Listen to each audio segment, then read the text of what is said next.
la Bible n'a pas dit les justes disaient, mais la Bible dit les justes se disaient entre eux. Ils se disaient entre eux et Dieu a ouvert les livres. Bonjour, que Dieu vous bénisse abondamment. C'est moi votre âme et serviteur. Il faudra du même mal la personne à qui vous écoutez des fois dans cette chaîne, Judas ici. Alors, qu'est-ce que j'aimerais vous parler? Qu'est-ce que je nous ai préparé en ce jour? Qu'est-ce que tu veux me parler? Alors, je nous ai préparé un message nommé la dimension du ciel divin. Qu'est-ce que tu veux me dire, frère divin? La dimension du ciel divin, c'est quoi? Tu me poses la question, je vais te répondre.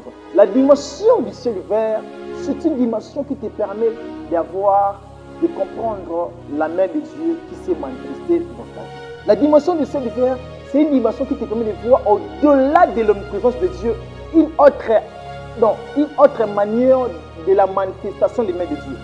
Un autre agissement de Dieu. C'est une dimension qui te permet de comprendre ce que Dieu a fait dans ta vie.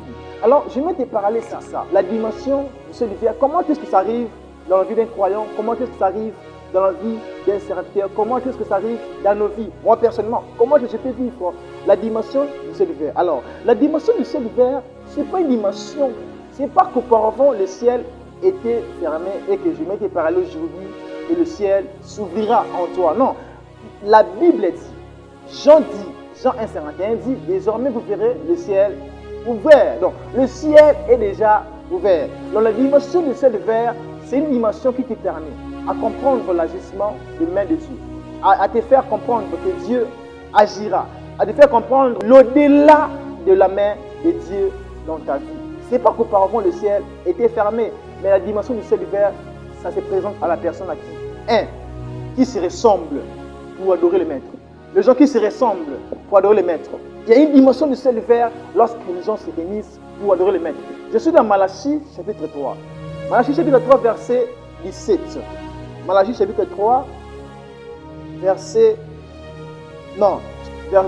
Malachie chapitre 3 verset 16.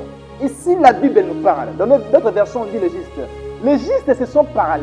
La Bible n'a pas dit les justes disaient, mais la Bible dit les justes se disaient entre eux. Ils se disaient entre eux et Dieu a ouvert les livres. Ils se parlaient entre eux et Dieu a ouvert les livres. Nous sommes dans le livre d'Ésaïe encore, chapitre 6. Ici, dans le livre d'Ésaïe, on nous parle, Ésaïe a vu dans son esprit. Il a vu les rois Osias, les petits rois, les premiers rois d'Israël qui étaient nommés, qui étaient mandatés rois à Israël à l'âge de 8 ans. Il a vu Osias dans le songe. En voyant Osias dans le songe, il a vu encore les séraphins qui se tenaient au-dessus de lui et chacun d'eux se parlait entre eux. Ils se disaient l'un à l'autre. Saint et saint, l'Éternel des armées, celui qui règne et celui qui régnera. Amen, amen. Donc il y a une dimension du ciel ouvert lorsque les gens se réunissent pour adorer les maîtres. Lorsque les gens se réunissent pour dire Saint et Saint, l'Éternel des armées. Lorsque les gens se réunissent pour adorer les maîtres. Vous voyez, la dimension du ciel ouvert, ça se présente, ça se vit lorsque les gens se réunissent tout autour pour adorer le maître. Amen. Amen. Pour adorer le maître. Est-ce que je te pose la question? Qu'est-ce que tu veux me parler, frère divin? Je te pose la question. Où est-ce que tu pries? Tu n'as pas l'église? Ce n'est pas mauvais de prier à la maison. Mais quand on prie à la maison, écoutez, tu ne réponds pas à un ordre divin. C'est quoi l'ordre? La communion fraternelle. C'est un ordre divin. Jésus-Christ nous a dit, écoutez, dans Actes chapitre 2, verset 41, il avait dit, il persévère aux enseignements des apôtres et puis à la communion fraternelle. Voilà pourquoi Actes 2, chapitre 1, ça s'est fait. Actes 2, chapitre 1 et 2, ça s'est accompli. La dimension du ciel ouvert. Dieu a ouvert le ciel, le Saint-Esprit est descendu. Pourquoi? Parce que les gens se sont réunis. Ils se sont réunis pour faire quoi? Les gens se sont réunis pour un but. Les gens se sont réunis pour un but qui? Jésus-Christ. Il y a une dimension du ciel ouvert lorsque les gens se réunissent pour le Maître. Lorsque les gens se réunissent pour Jésus-Christ. Tu vois comment ça se passe? Alors, tu me poses la question, qu'est-ce que tu veux parler? Non, je te parle parce que tu n'as pas l'église. Où est-ce que tu pries? Tu n'as pas l'église locale. Ce n'est pas un péché de prier à la maison, mais aussi, tu dois répondre à ces ordres. Nous sommes encore dans le livre d'Ésaïe, chapitre 6. Ésaïe avait vu dans le songe. C'est que je vais lui parler. Il s'est parlé entre eux. Ça veut dire quoi? Ils avaient une activité à faire entre eux. Alors, qu'est-ce que tu fais dans l'église? Est-ce que tu sers à Dieu par ta manière de faire des choses? Je ne sais pas. Est-ce que tu sers à Dieu par ta manière de participer au culte? Je ne sais pas si tu sers à Dieu. Mais je te prie, je te conjure en ce matin, en ce jour, que Dieu a besoin que tu puisses faire à Dieu. Dieu a besoin que tu puisses tu seras vivre. Amen, amen.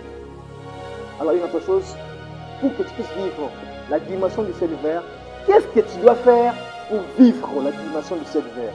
Tu dois te confier à ton maître. Amen, amen. Tu dois te confier à ton maître. Est-ce que tu te confies à Dieu?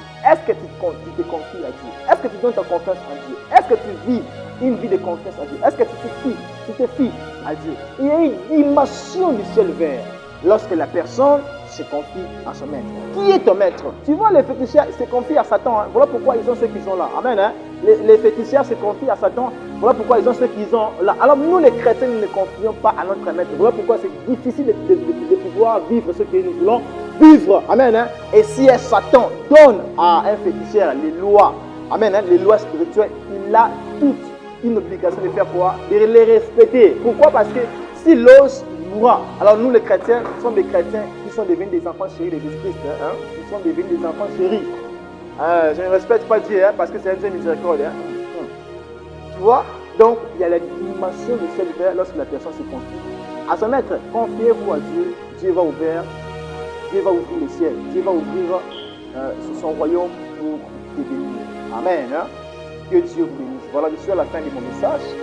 Que Dieu vous bénisse abondamment. Nous prions encore de nous abonner sur notre chaîne sur BMTV. Vous ne serez pas déçus. De tels messages, ça vous est encore réconforté, ça vous est encore béni. Que Dieu vous bénisse abondamment. À la prochaine.